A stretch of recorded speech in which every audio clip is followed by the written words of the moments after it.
It's showtime. Hello, everybody. Welcome to the Wrestling with the Future Radio Network. And this is What's the Buzz. And I am your host, Mad Dog DeCipio. And now it's hard to imagine, I am the Mad Dog. How, baby, I'm the Mad Dog. Joined as I am each and every week by the Pitbull, Amelia, the Pitbull Chapman. How are you, kid? I'm doing wonderful. How are you? I am. I'll tell you what, if I were any better, there'd be two of me. And if I were really good, I'd look like Stephen Plym. He looks awesome, doesn't he? You'd be so lucky, bud.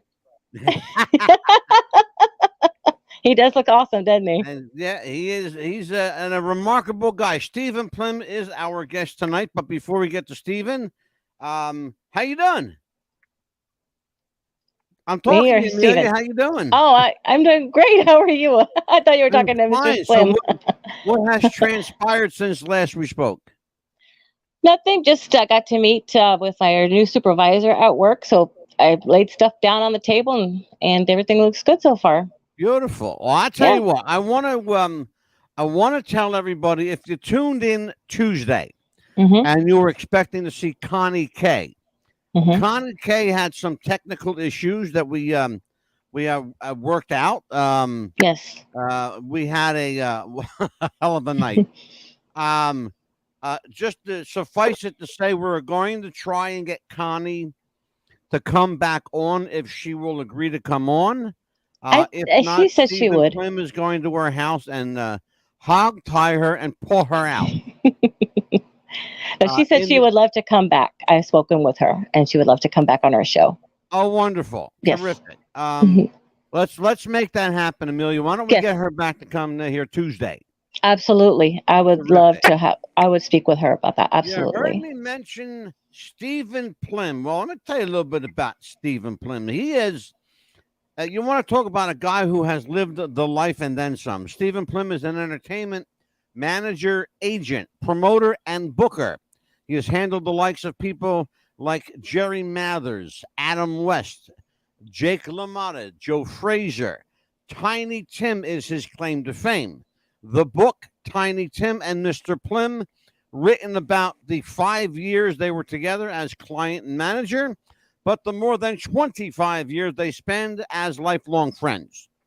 So without that, no further ado, please welcome my very dear friend, a guy who he is my twin brother from another mother. We say it all the time. Stephen Plym, welcome back to the show, Steve. Welcome, sir. Hi, everybody. Thanks for having me. Absolutely. It's a pleasure to meet you. Wow, Stephen is shy tonight. Oh, my God. So, Stephen, let's talk a little bit. How did you... you're breaking up a little, Stephen. I wanted to find that. People want to know stuff like this. How did you start out? Angelo, you guys are breaking up real bad. How? Okay, I'm going to tell you. I heard, but you're breaking up real bad. I started out in 1965. Watch that, okay? I started a band when I was 15 years old, and I had that band till 1971. And after that, I went right to showbiz and managed it in way. Well, let me ask you a question, Stephen. How did you make that transition from performer to executive? And was it an easy transition? Oh, I see where this is going to go. I can barely hear you. You're cracking up. But, okay, hold on, Stephen. Transition, okay, because I was in for, and I knew all the bands in the area, and that's what I knew. That's what I wanted to do with my life. I quit college. I was at Drake University. I quit that. That's what we're going to do.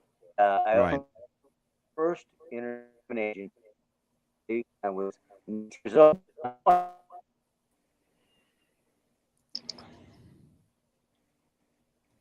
Can't hear him.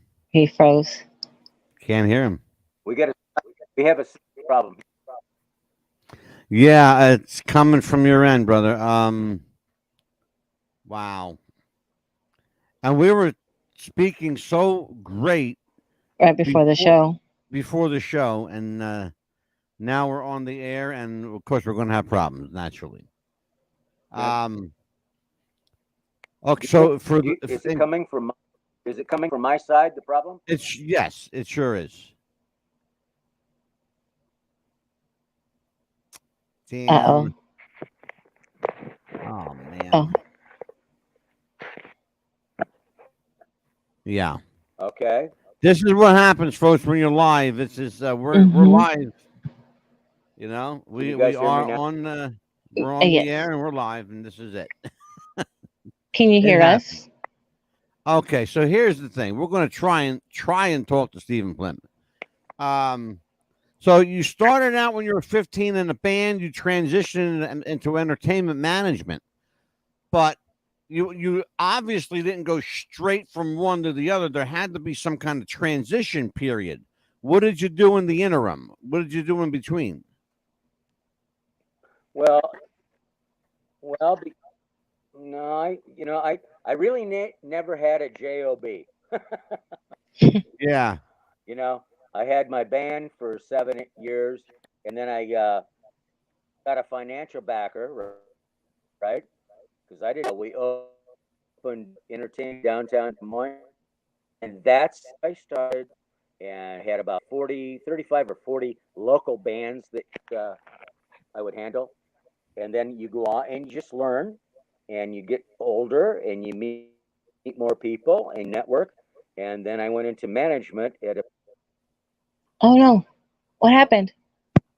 He just went bye-bye. Yeah, we lost him. Oh, damn. Oh no. Maybe we can get him back. Yeah, oh yeah, we need to. Yes. Thankfully his daughter is tech savvy. Stephen is not. But I should also point out to people, Stephen is right now in Des Moines, Iowa, in the middle of like nowhere. Did they say he was having a bad rainstorm yesterday? Maybe they're still having some real bad rain. It's possible. Yeah, it's absolutely possible that they're having some residual weather issues. In the meantime, well, we're talking about Stephen Plym. If you haven't read the book, I encourage everyone to get this amazing book, and I'm going to grab it for you right now. Oh, please do. That way we can all go out and get a copy of the wonderful book. Yes. This is called Tiny Tim and Mr. Plym. Oh, that looks like a wonderful book. Wrote this book. This is my my copy, and it's full of pictures and stories. As I said, the book was written by Stephen Plym. Also, it was also written by Vivian Cooper, whose husband is a very, very big deal in the entertainment business, particularly music. Here's Stephen. There, Stephen is back with us. Hey, I'm here. Can you hear me, guys? Yes. Yeah, perfect. Stephen, we're just talking about your book. Talking about Tiny Tim and Mr. Plym. This is Steve's book, good. Tiny Tim and Mr. Plym. Telling everybody that the book is a must read. You got to go. Vivian Cooper and Stephen Plym wrote the book, forwarded by George Slaughter, a mega powerhouse of a producer in Hollywood. He's been around for George's been around a long time. You ain't kidding. Can you hear us? Let me tell you something, guys, and all your viewers and listeners.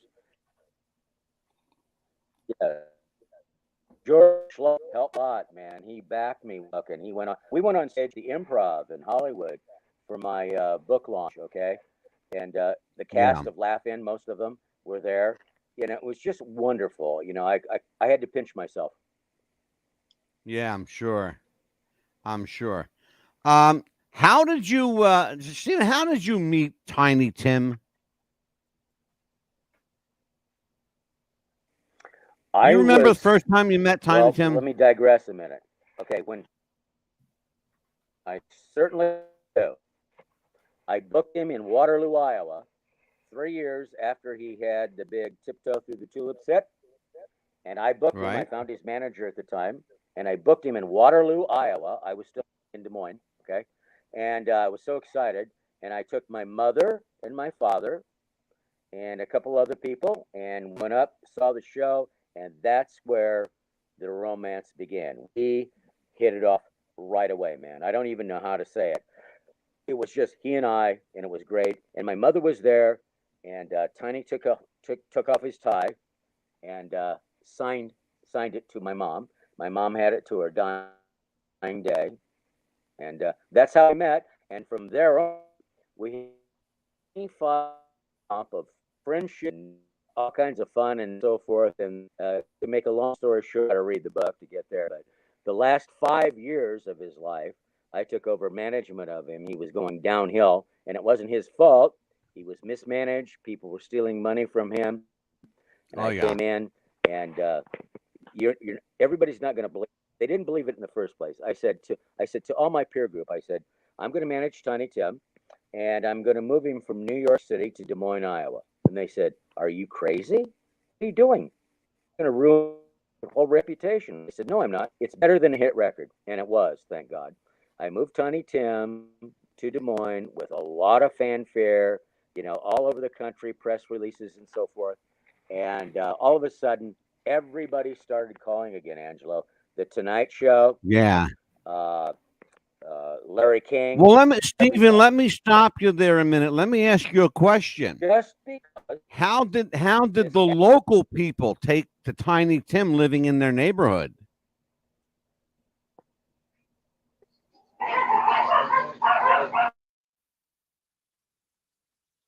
They loved him, and I was worried about that. Stephen, we're having Iowa, okay. This isn't New York City. We are having a bit of a technical issue. What I'm going to do is I'm going to ask you to come in on Facebook Messenger. Can you do that for me? Yes. Okay. I'm gonna remove you from here. Okay. Yeah. Yeah. Yeah, we're going to bring Stephen in on the phone. Okay, because I think it was better because that way we could hear him a lot better. Yeah. Yeah. Is there a way you could put a picture of him up maybe somewhere? Oh God, yeah, easily. Sure. Yeah, and that way we could hear his voice, but we can see his picture. Oh, that's easy somehow. To do. Mm-hmm. Do it old school. Yeah, very old school. Right? We did it before. Absolutely. Absolutely. You go ahead, do what you got to do.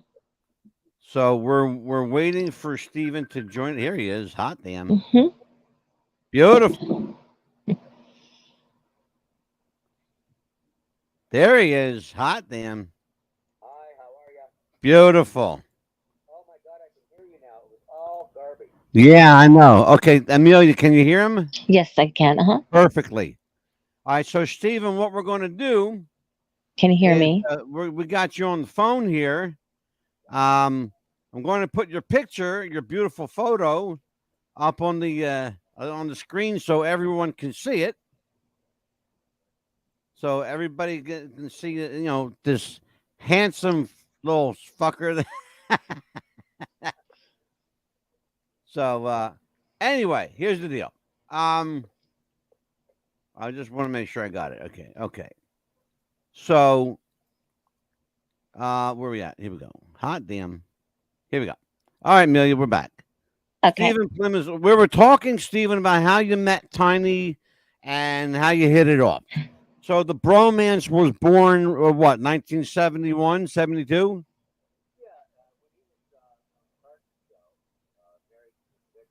Right? That was 1969.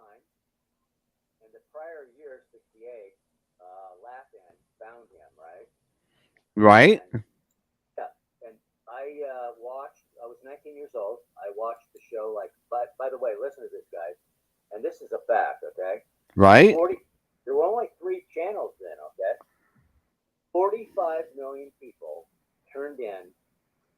Johnny Carson show. 45 million. It's never been broken. That record has never been broken by anybody. It's remarkable. Yeah, and I watched it, and I'm going to admit something to you. You know this, Angelo. Yeah. But I want to tell this to your listeners. Right. I at my parents' home. Yeah. Right, and I laughed my ass off, and I said, "Who is this weirdo? Oh my God!" I said, and I admit that. 3 years later, I had no idea. 3 years later, I would be meeting him and booking him, and a start of a wonderful friendship, and then I would manage him, and we'd go on. Isn't that weird how life goes? It's crazy, isn't it? It's nuts. It's really crazy. And I told him I was always honest with him, you know. Well, you know, Amelia, you got questions for Steven, I'm sure, because you got that look on your face again. She always gets this look on her face when she. Go ahead. Well, I was just wondering, I know that you said that you were 15 years old when you had started a band and everything. I know that you had quit college and everything. When you were a little boy, was that always your dream to want to be in a band, or did you have other dreams before that? Great question. Here's the answer, man. Okay, like a lot of kids my age, okay? When the Beatles hit in 63 and 64, Mm-hmm. we saw that, and we said, we want to do that. And that's what we tried to do. And we started the band. We started my band when I was 15, on my 15th birthday. And we closed my band on my 21st birthday. It was a great ride. We had a great fun. And we got better and better as we went along, because boy, did we suck. That's honest, right? You know. Angelo, can I tell you a funny that you don't know? Go ahead. And this is really, okay, I'm going to be embarrassed to death to your viewers and even you, all right? Okay, go ahead. Okay, I was 15, okay? We said we're going to start this band. Now watch this. There were 5 of us together. Yeah. 2 guitar players that could barely play. We had 2 Fender amps, okay, little ones. Yeah. We didn't have a PA system, okay? And we rehearsed at my guitar player's house out in the country. We learned, dig this, man. We learned 10 songs, and we said we're ready to play. We knew 10 songs, okay? Yeah. So I went to this little town next to us, right? And I rented a Legion Hall for $10. $10 rent. $10. We didn't have posters or pictures. We made up signs ourselves, and we went around and put them in restaurants, and we charged 50 cents to get in. That's funny. No, I even got to the picture yet. Okay? Go ahead. We had probably 50 or 60 people there, which we thought was an auditorium, okay? Right. It was our first stop, right? And we all agreed, us band members, after expenses, we split whatever's left over. Guess what was left over, Angelo? About $3.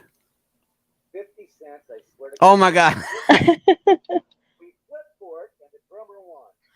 Oh my God. That's crazy. Here's the real picture. You're going to love this. Go ahead. Here's how stupid, ignorant, and completely hick we were, okay? We played 10 songs for 5 hours, over and over. Oh my God. 5 hours? Why? Because we loved it. We would play 10. Oh my, jeez. What? We were in a band. Now, when we got done, and we're tearing down the shit, right? Check this out.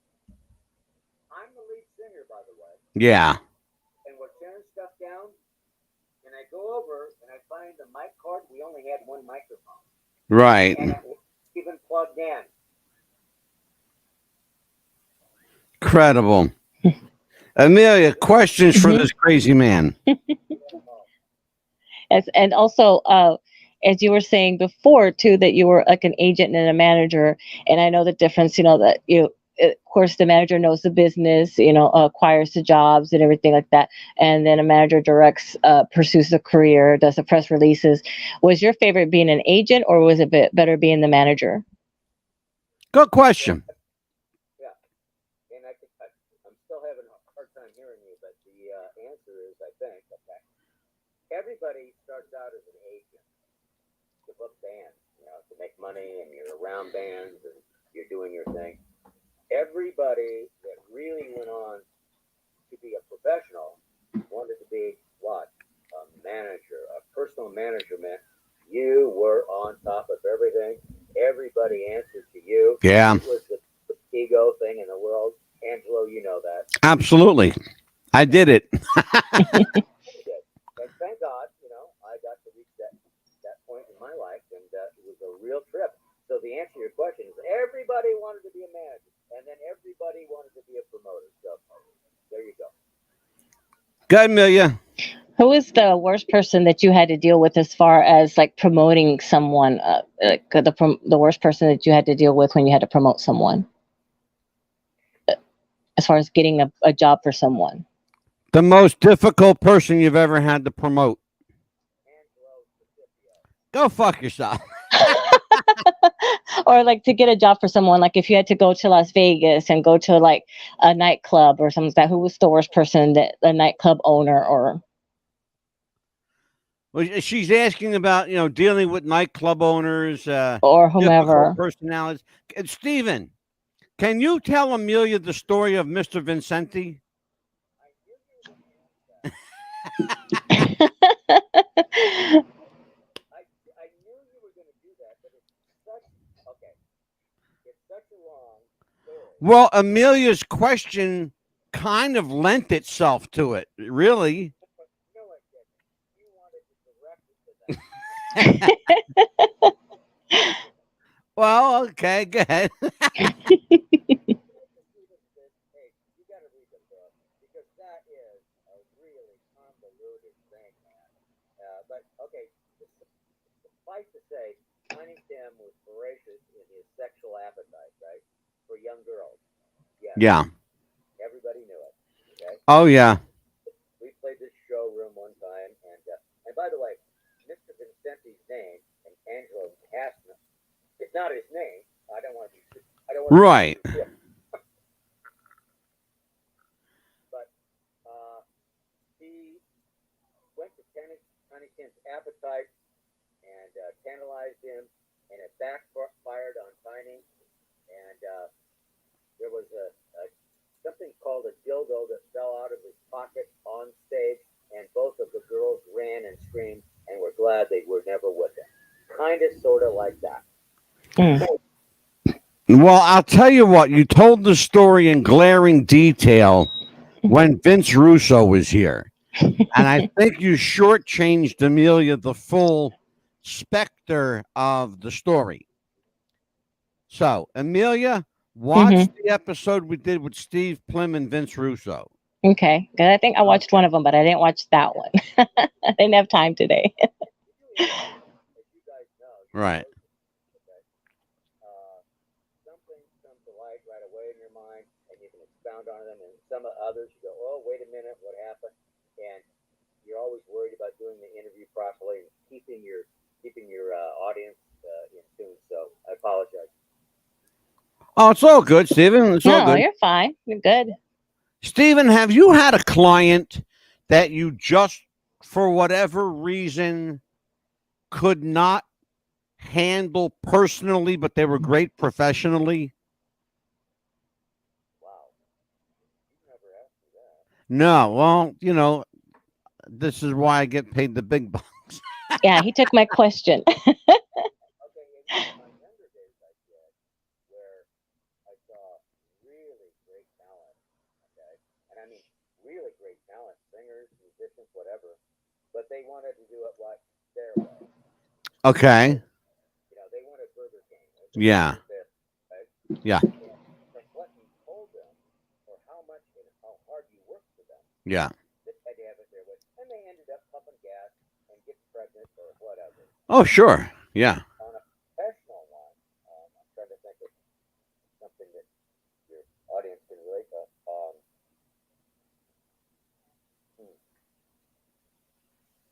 this is why you're the greatest. You catch me right by the gonads, and I can't. But I.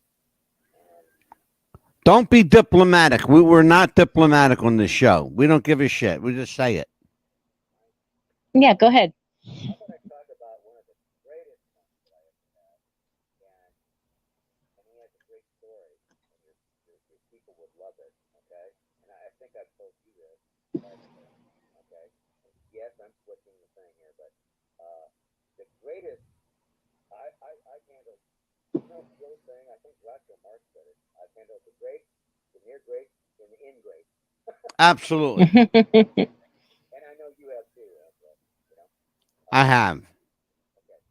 All the stars that I love them all. The Joe Frazier's, everybody has stories about everybody. But I'm going to tell you something. The guy I love the best is Ray Peterson. Tell Laura I love her.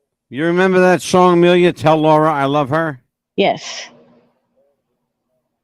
Ray Peterson was a legitimate chart buster. This guy was king of the charts back in the 60s. Yeah, he was quite the deal. What happened when you ran into Ray Peterson, Steve, after his heyday? My understanding is he was on hard times. What happened? Yes, okay. And I know the story because I've told you that. Ray Peterson, ladies and gentlemen, all you listeners and viewers, let me tell you something. Tell Laura I love her. That was 1960 hit, number one.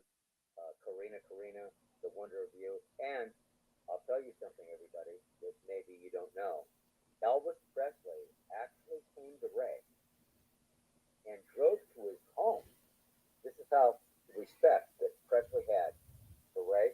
And he came out and he said, I want to have permission to do The Wonder of You. Yeah. And Ray said, he almost cried. He said, of course, you're the king. Yeah. You know, and then Presley, of course, put out The Wonder of You with giant head again. And made $1 zillion with it. Yeah.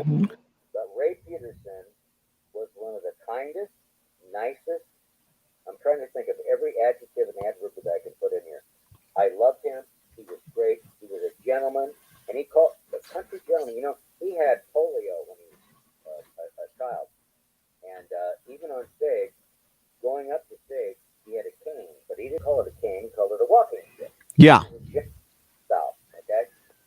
And I'm telling you, when he hit it, the purest voice I've ever heard, Angelo, in my life. Yeah. And I've heard all like you, but that's my favorite. That's my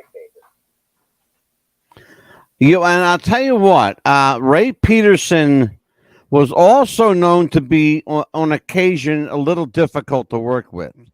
What kind of experiences did you have with Ray's difficult side? Okay, I just Wow. and I get what you're saying. Yeah.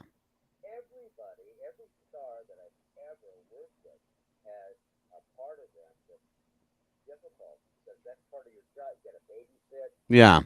3 o'clock in the morning calls. Help me. My wife was hurt. What am I going to do?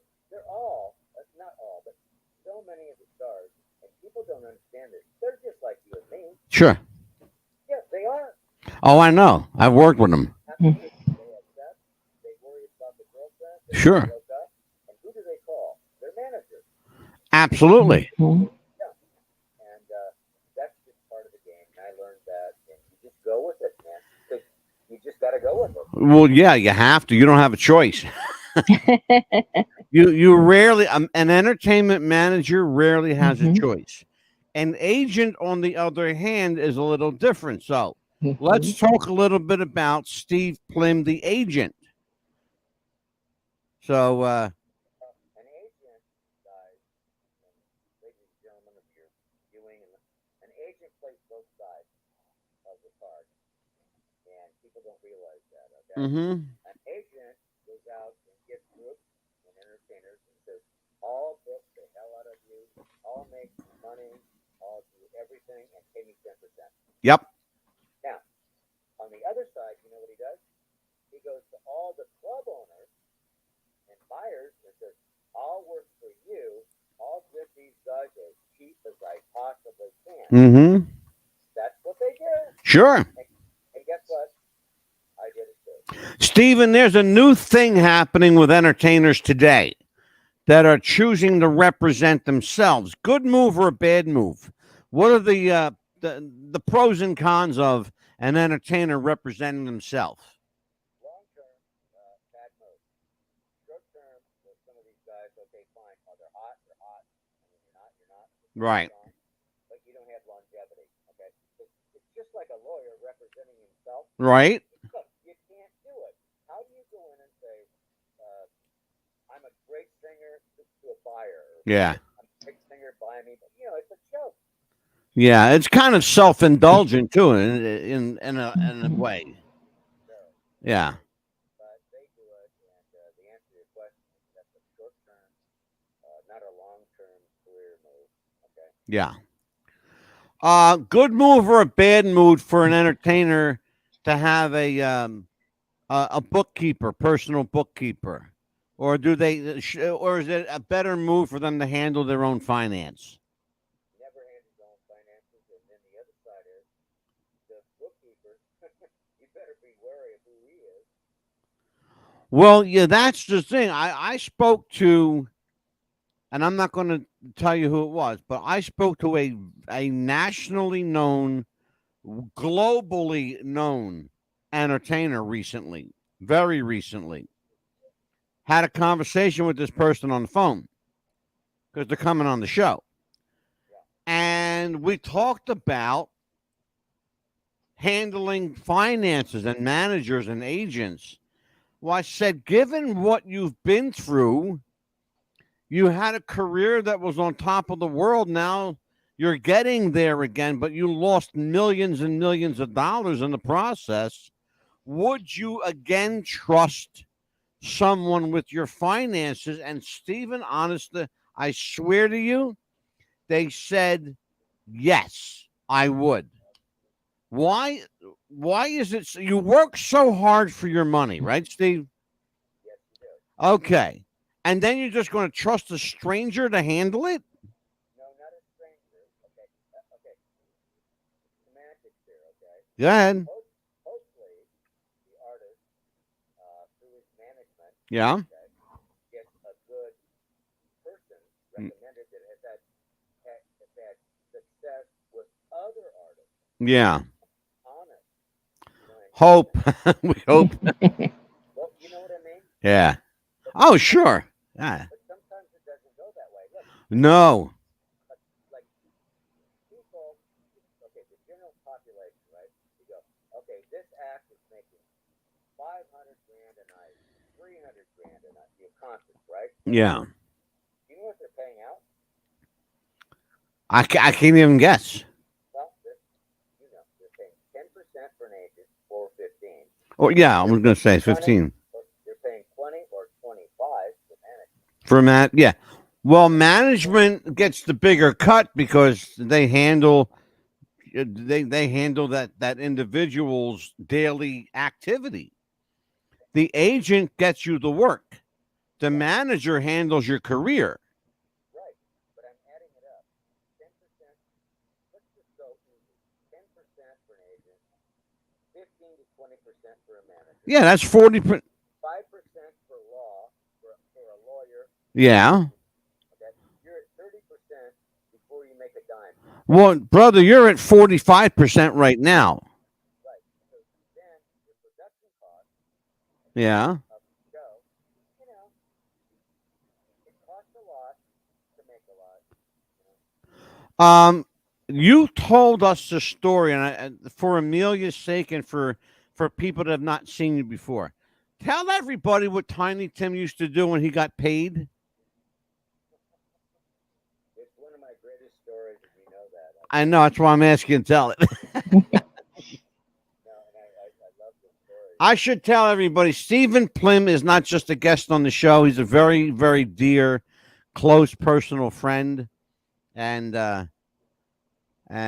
we have actually, you and I, Stephen, let's just tell everybody, we're going to pull the onion back a little bit. Stephen and I've been talking lately about handling Connie K. Bringing Connie on board. Let's see what she's got. She's got a great voice. Mm-hmm. Yes, he does. So let's see what else what she's got going here. And a great song, absolutely. That some people are expressing interest in, by the way. Yeah, a lot of people. So I digress. Let's talk about that particular individual, Tiny Tim, and his penchant for paydays.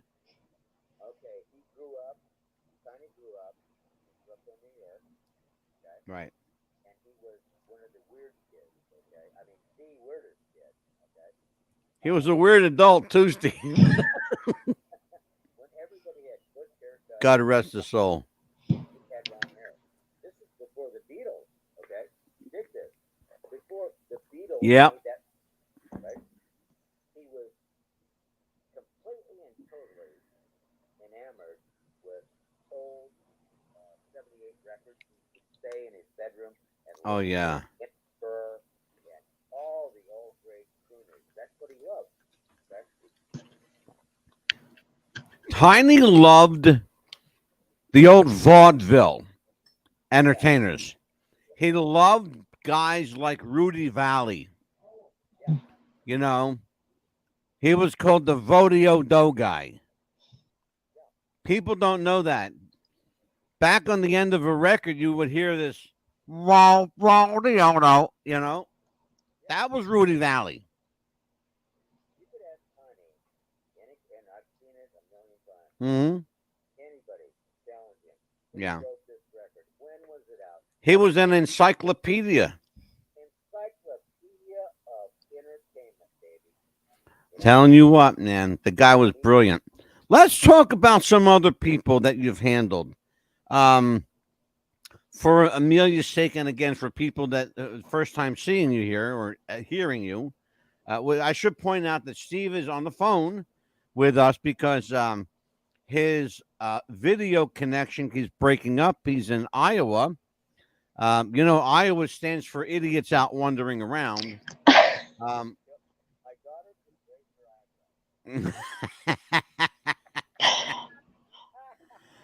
I love you, Callie. But here's the thing. Steve's in the middle of like kind of nowhere in Iowa. So they don't have real good internet there. But they have a great storyteller named Steve Plym. Interesting though, Steve. You've handled other people. Tiny, of course, was your most famous. Talk to Amelia and our audience about some of those people that we might know the names of. Like I mentioned at the beginning of the show, Jerry Mathers, Jake LaMotta, Joe Frazier, Clayton Moore, the Lone Ranger. Clayton Moore, the original Lone Ranger on TV. Mm-hmm. Right? Who everybody knows is still in syndication. Yeah. One of the nicest guys I ever met in my life. But his wife was a pain in the ass. I will tell you now. Oh man. I don't have to worry. I met Clayton, and Steve, you and I have talked about this. I interviewed Clayton Moore. And you had to go through his wife, who was like the Gestapo. She was an interrogator. Okay. And she had an IQ of 2. She wasn't the sharpest knife in the drawer, let's put it that way. His wife was, she was great as long as her lips didn't move. When her lips moved, then you were in trouble. Clayton was a great guy. When I met Clayton, he just won his court case and was able to wear the mask again. Yeah. Oh my God, yeah. I interviewed him. In Atlantic City at Comic-Con. Sometimes on an interview, Yeah. Oh, we talked about that before, long time ago, but we talked about it. Yeah. Well, that's what see, and you might remember the convention. I interviewed Bob Denver, Dawn Wells, Butch Patrick, Jerry Mathers, Clayton Moore, Adam West, and Burt Ward. Remember now? Yeah. Because you and I talked about our fondness for Adam West, who we both, I think, would agree is one of the great drinkers of all time. Amelia, you have any questions about Batman tipping a few?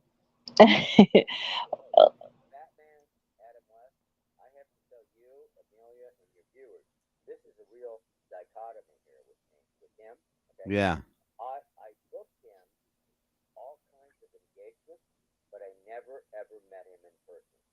Isn't that remarkable? Wow. Yeah. Yeah.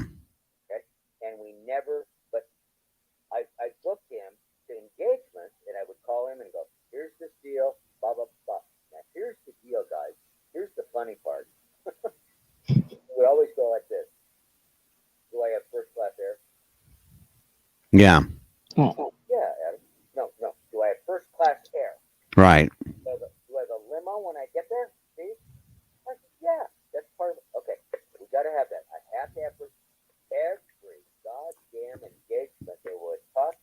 Yeah. First class. The money didn't matter. He had to travel in style. Mm. That's what he wanted. And I met him again. This was a 1992. It was Comics 92, Comic Con 92, Atlantic City. He was just coming. He was offered a small role in the Batman movie that Michael Keaton did with, Jack Nicholson, right? Oh, yes, I remember that. He was offered a small, like, on-screen role with several people. Yeah, like a cameo, exactly. Like a cameo? Mm-hmm. Yeah, he was offered a cameo. He said, if I can't have the lead role, I won't do the cameo. He wanted to. Here's a guy, Steven, think about it. He hadn't, the only thing he was ever known for was Batman. Mm-hmm. And he hadn't worked since then. Yeah, but how was he going to jump on the screen against somebody like Jack Nicholson that was cranking out monster hit after monster hit?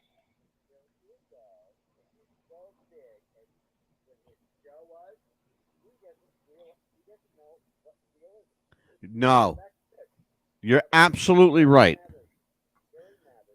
Tell everybody. Tell everyone. No. Mm-hmm. Mm-hmm. Yeah. Well, we have a friend on this show, Steve, Mm-hmm. that knows him very, very well. Well, I'd like to do that. I actually know his manager right now. His manager manages a dear friend of mine. I'll tell you off camera who it is. And I don't want to say it on camera. But I will tell you that we have access to Jerry Mathers. He's 72 years old. He don't look too bad. But you're right. He's a one-trick pony. He did Leave It to Beaver. That was it. That was it. That was it.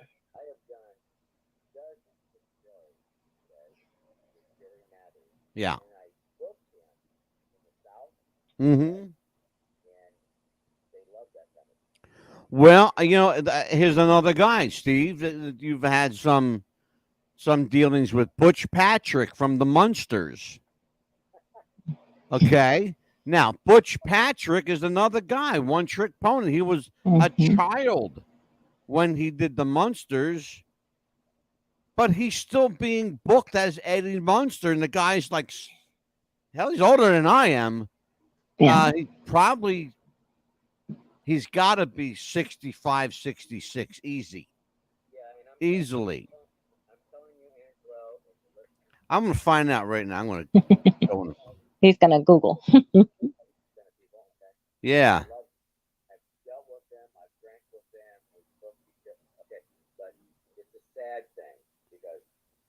It is, Steve. Child actors, yeah. As time goes on, that they don't even know who the hell they are. And can we talk about that? Let's talk about what happens. I'll give you a perfect example. You know where I'm going to go with this. Amelia and our audience didn't hear the story. Tell Amelia about taking Ray Peterson into a shoe store.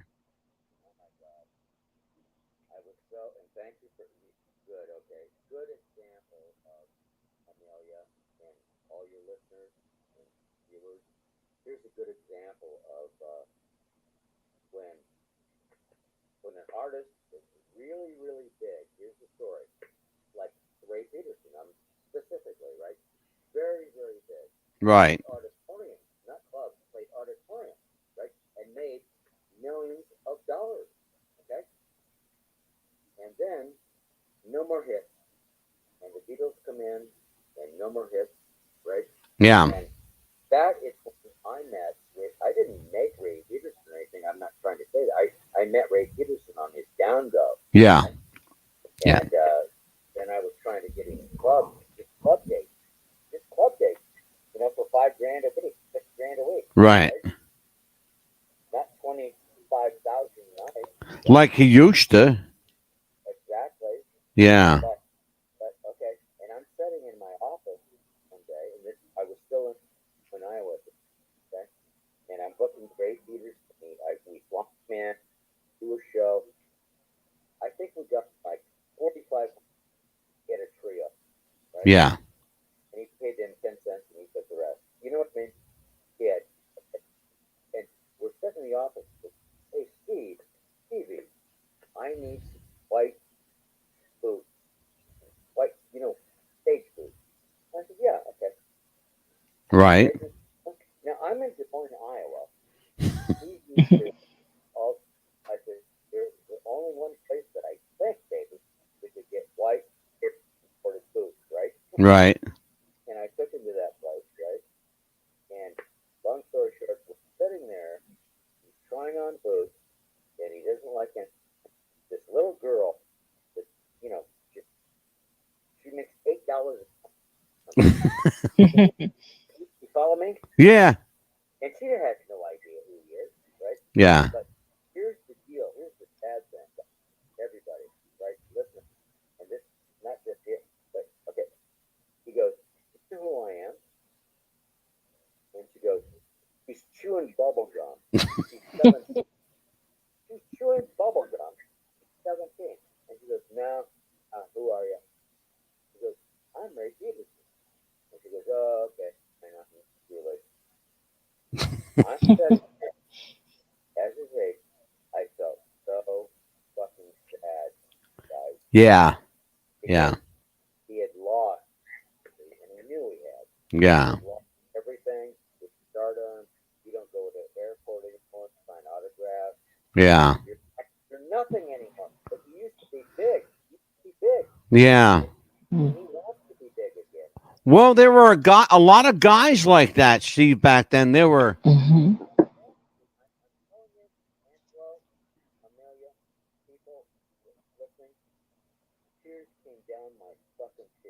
I believe it. I knew it was happening. Yeah. I believe it, brother. Yes. Well, you're talking about, a guy like Ray Peterson. There were a lot of guys back then. Mike Clifford, Del Shannon, that poor Del Shannon put a gun to his head and blew his brains out. Mm. Rusty Hammer from Father Knows Best or one of those shows killed himself. Again, he ate a bullet. Oh my gosh. You know? But what happens when you have a guy, Steve, that's clearly past his prime? How do you tell that guy that comes to you? Do you have the courage to say to that person, male or female, you don't have it anymore? No, I don't do that at all. And I've done the answer to your question is, and I've had that often. Mm-hmm. You know what I tell them? What's that? Because they're telling me, right? Mm-hmm. I'm a loser. I used to be somebody. Yeah. I need help. Right. That was my thing, okay? I said, wait a minute. Look what you said you were. Okay, then you were. You were. Okay, all we have to do is rectify as much as we can Mm-hmm. for the career that you had, and let's use all the promo and stuff that you had. Let's try to rectify it and come back and make as much money as we can. That's what I used to tell them, you know? Amelia, you're up, babe. Going back to Adam West, what did it take to get him on the Big Bang Theory show? Because I know he appeared a couple of times on that show. Who's that? Adam West. He was on the Big Bang Theory. Adam. Yeah, Adam. Yeah. He appeared a couple of times on the Big Bang Theory TV show. Well, I'm not putting words in Steve's mouth. I don't think Steven, you didn't put him on television. You weren't his agent. You were just his promoter, right? No, in fact, like I told you, Amelia, I had never even met him in my life. He and I came to a place. Can you guys hear me? Yeah. Yes. He and I came to a place in a time where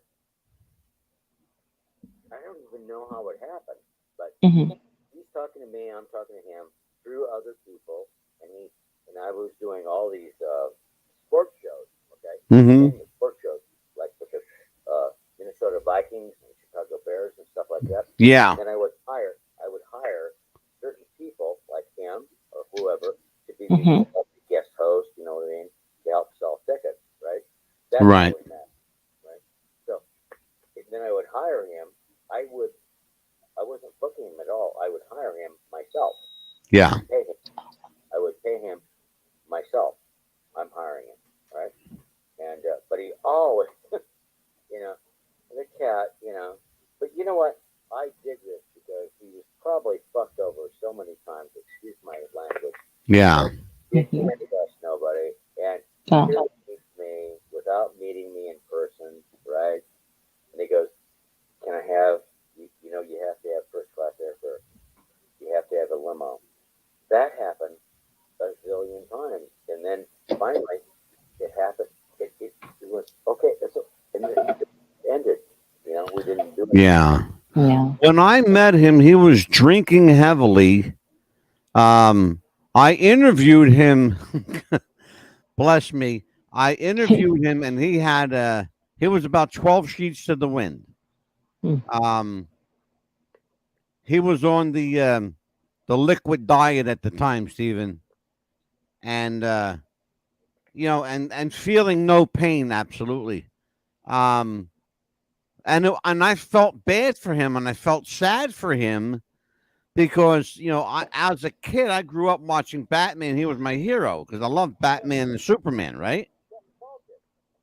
And to see him a shell of himself, but then conversely, Burt Ward, who played Robin, was incredibly successful.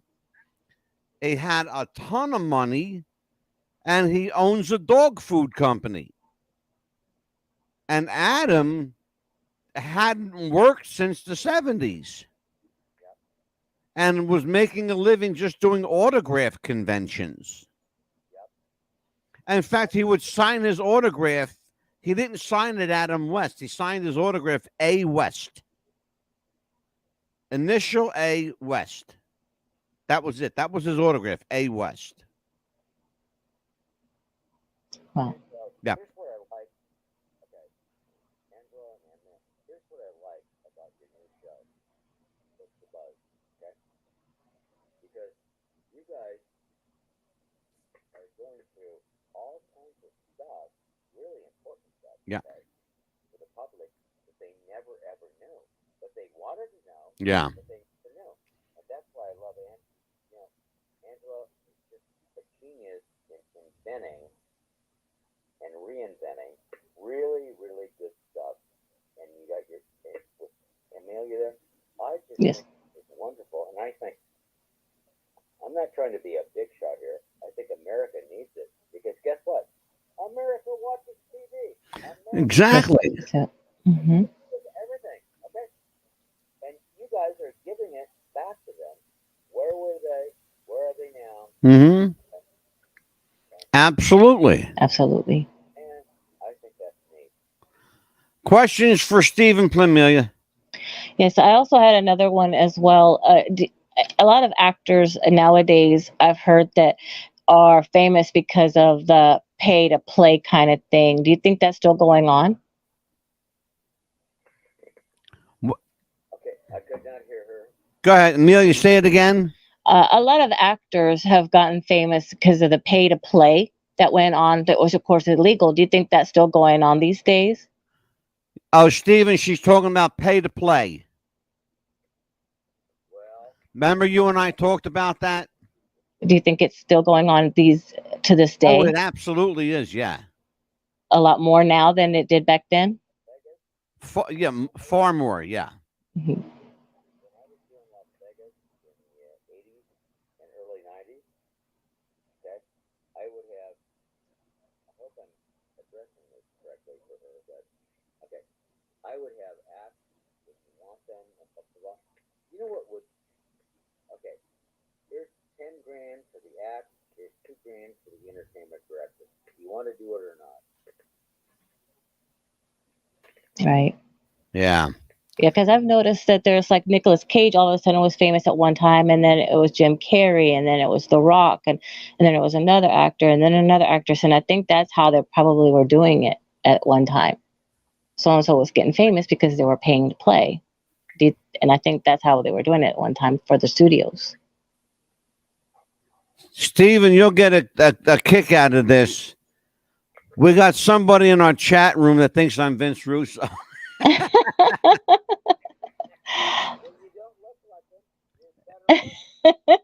I said that last time. Mm-hmm. Hello, Vince Russo. Saw Jim Cornette did a video on you. He called you some names. Vince, he also said it's your fault for WCW.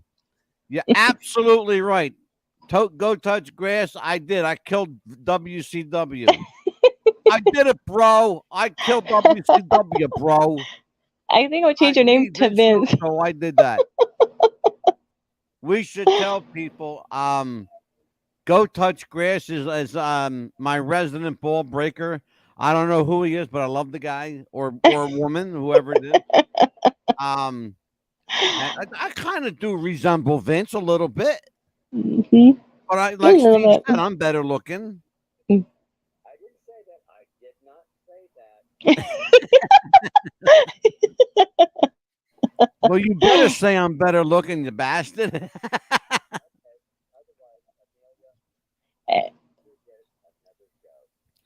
Stephen, for the benefit of people watching, I'm going to play a song tonight. It's called The Ballad of Tiny Tim and Mr. Plym.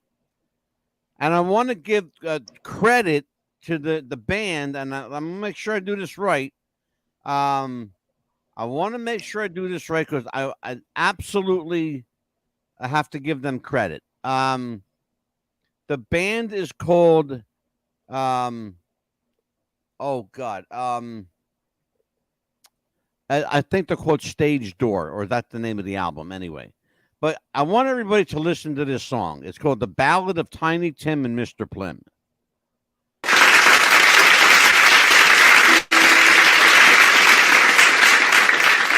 Tiny Tim and Mr. Plym, Harley the captain and the kid, born in NYC by way of the morn. Flying coach and telling jokes, up in smoke and losing hope, offers faintest dreams on the end of a phone. Tiny Tim and Mr. Plym, Harley the captain and the kid, born in NYC by way of Des Moines. Flying coach and telling jokes, up in smoke and losing hope, offers faintest dreams on the end of a phone. NBC and Miss Vicky, rowing and Martin tiptoeing through the 15-minute wedding bells. Endearing an oddity, embracing naivety, Alice Barrett Bowie at Disney. Ukulele shopping bag, bringing back for half the cash, caught between the footlights and the trash. Bad business can't hold it back, all it needs is one more chance, never want to sit out his comeback. Sunshine cake, sunshine cake. Tiny Tim and Mr. Plym, Harley the captain and the kid, born in NYC by way of Des Moines. Ukulele shopping bag, bringing back for half the cash, caught between the footlights and the trash. Bad business can't hold it back, all it needs is one more chance, never want to sit out his comeback. Sunshine cake, sunshine cake. Tiny Tim and Mr. Plym. That's the Ballad of Tiny Tim and Mr. Plym. And Stephen, you are immortalized in song, my friend. I love show and tell. Yay. That's my favorite part of the show, show and tell. Show and tell, yeah. It's Yes. Amelia's favorite part of the Yes. show. Yes. So, Amelia, you're up. I was going to also ask you, I know that you've been in business for a while and everything, and as far as being in business now that you're retired, I guess, per se, right? You have, is there anything that you miss from the business that you wish you would have still been doing?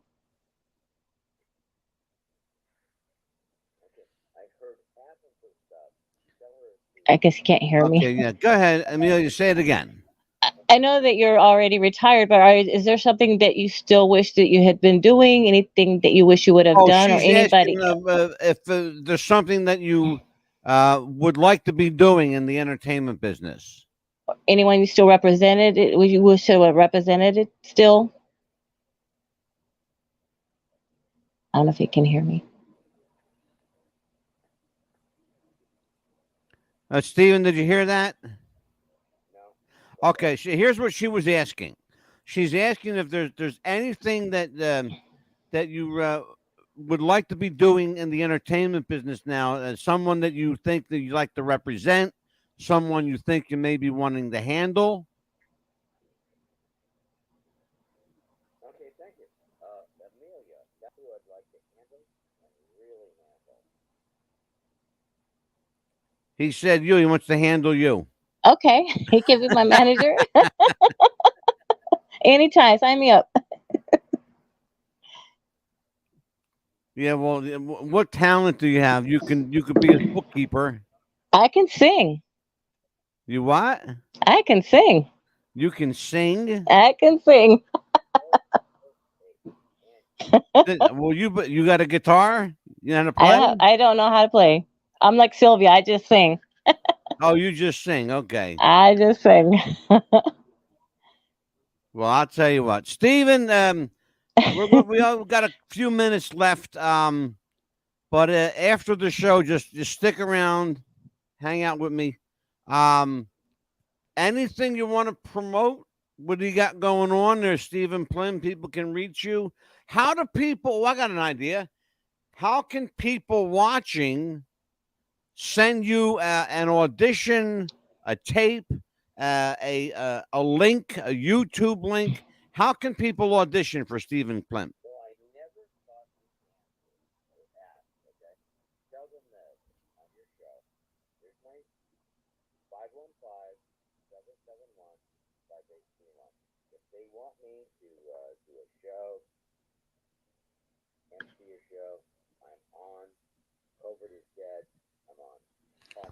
Absolutely.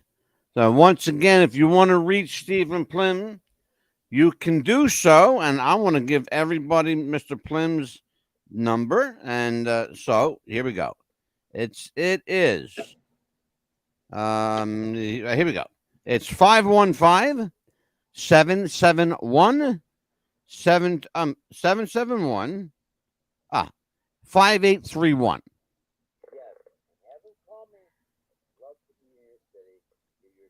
Once again, it's 515 771 5831. It's Stephen Plym. If you want him to MC a show, perform at a show, if you want him to do your wedding, he is an ordained minister also. And by the way, he's a hell of a manager and agent. If you want a manager and you need somebody to handle your career, Steve Plym's the guy. And he happens to be my manager, so there you go. Stephen Plym's my manager. He ain't making any money off me, but it looked like a bragging rights anyway. That's right.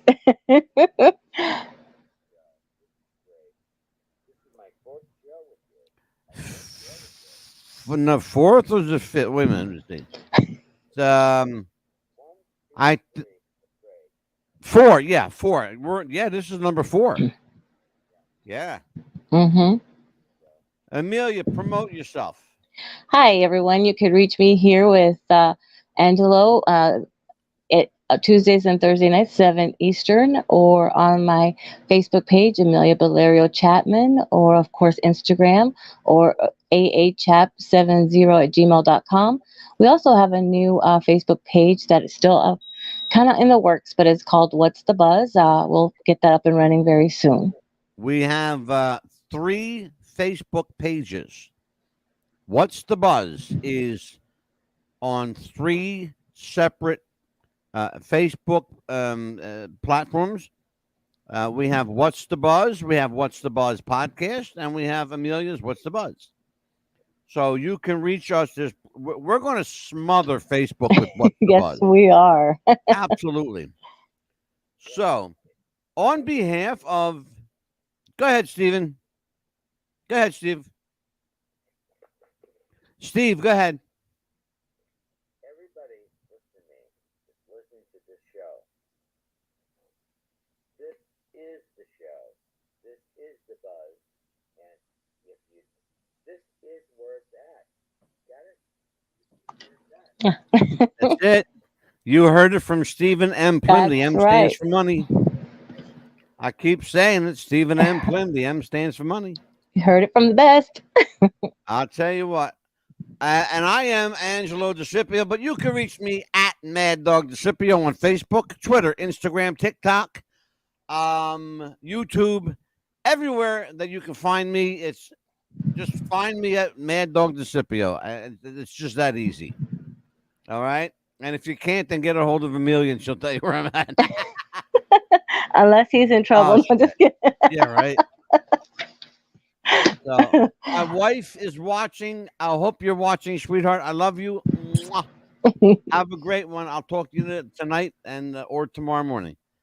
So, on behalf of Stephen M. Plym, on behalf of Amelia Chapman, the Pit Bull, I am Mad Dog DeCipio. Take care, everybody. We'll see you next time on What's the Buzz?